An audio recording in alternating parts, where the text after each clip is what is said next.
દારૂ ડ્રગ્સ પકડાય છે પરંતુ તેના આરોપીઓ છૂટી જાય છે।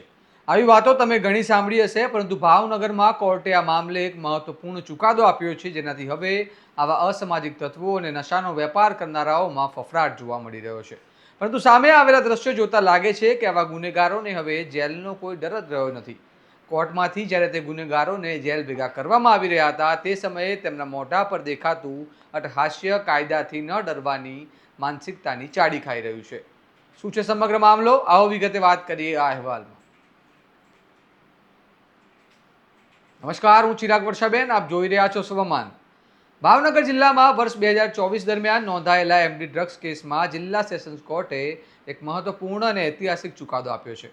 વેળાવદર ભાલ પોલીસ મથક દ્વારા ઝડપાયેલા ડ્રગ્સ રેકેટ મામલે લાંબી કાયદાકીય કાર્યવાહી બાદ કોર્ટે 4 આરોપીઓને દોષિત ઠેરવી 20 વર્ષ કેદની સજા ફટકારી છે। મળતી માહિતી અનુસાર વર્ષ 2024માં વેળાવદર ભાલ પોલીસે એમડી ડ્રગ્સ સાથે કુલ 7 લોકોની ધરપકડ કરી હતી।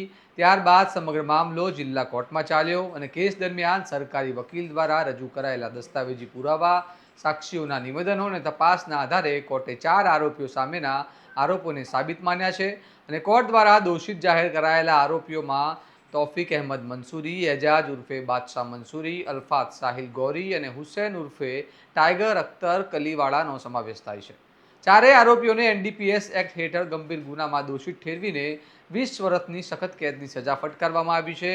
તો બીજી તરફ કેસમાં સંડોવાયેલા મુંબઈના 3 આરોપીઓ સામે પૂરતા પુરાવા ન મળતા કોર્ટે તેમને નિર્દોષ જાહેર કર્યા હતા।